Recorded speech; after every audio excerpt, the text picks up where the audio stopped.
মানুষ কি করছে, মানুষ নিজেও জানে না কি করে তার জীবনের আয়ুকে শেষ করছে। হায় হায়, এই জীবের কবে চেতনা ফিরবে, এই জীবের কবে কল্যাণ হবে, এই জীব কি করে উদ্ধার হবে, এই চিন্তায় অত্যন্ত আচার্য বিভোর হয়ে আছে। সঙ্গে সঙ্গে মালবন্ধ করিয়েছে, হাত ধরে বলছেন, আচার্য তোমার মানুষের পক্ষে এরকম চিন্তা করা সম্ভব? এরকম চিন্তা সবার মধ্যে আসে না। তাই আমি তোমাকে বলি তুমি চিন্তা করো না, চিন্তা করার কোনো কারণ নাই। কারণ আমি জানি এই কলিতে সাক্ষাৎ ভগবান এই সমস্ত জীবের দুঃখ দূর করার জন্য, সমগ্র জীবের জন্য এ জগতে অবতীর্ণ হবে।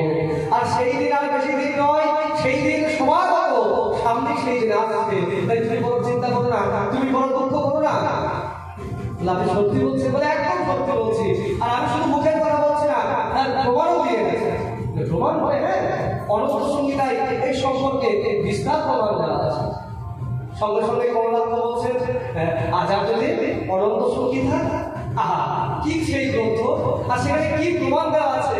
যদি কৃপা করে ওই গ্রন্থকারী একবার আমাকে আপনি দেন, তাহলে আমার কি ইচ্ছা আছে গ্রন্থকে একটু অধ্যয়ন করে দেখার, তাহলে আমি বুঝতে পারবো, আমি অনুভব করতে পারবো, আমি উপলব্ধি করতে পারবো আমার ভগবান এখানে আসবে। একটু যদি আমাকে প্রমাণ করেন।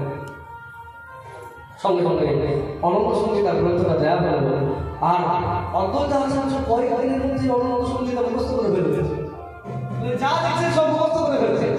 কয়েকদিনের মধ্যে অনন্ত সংহিতা মুখস্থ করে ফেললেন, অনন্ত সংহিতা দেখলেন, আর তাই পড়ছেন, আর পড়তে পড়তে অনুভব করছেন, যাহা আমার এই সেই দিন আসছে যে দিকে আমার প্রভু এই জগতে আবির্ভূত হবে। সরস্বতীপূর্ণ ভগবান অনন্ত তিনি ঘোর গলিতে এসে উপস্থিত হবেন।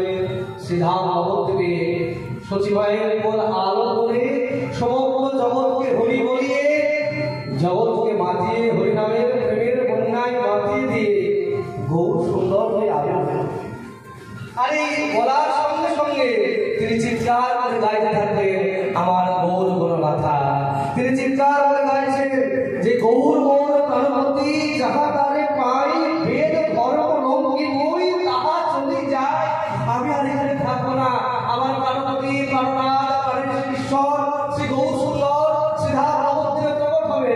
আর শ্রীধাম নবদ্বীপে প্রকট হয়ে ওই সুরধনীর ধীরে ধীরে হরিনাম মিলিয়ে জগৎবাসীকে হরিনামের মুগ্ধ করে দেবেন। আবার সেই প্রভু কোথায় আছে তিনি চিন্তা করতে করতে সেই প্রভুকে দেখতে পাচ্ছেন, আর গৌর গুরু কীর্তনে মুখরিত হয়ে গেছিলেন। বলে কলিযুগ পাবন অবতারী শ্রীমান মহাপ্রভু কি, বলে কলিযুগ পাবন অবতারী শ্রীমান মহাপ্রভু কি, বলে কলিযুগ পাবন অবতারী শ্রীমান মহাপ্রভু কি। শ্রীমান মহাপ্রভুর জয়গান দিতে থাকলেন অদ্বৈত আচার্য। তাহলে আমরাও শ্রীমান মহাপ্রভুর জয়গান নিয়ে আবার কথায় অগ্রসর হব।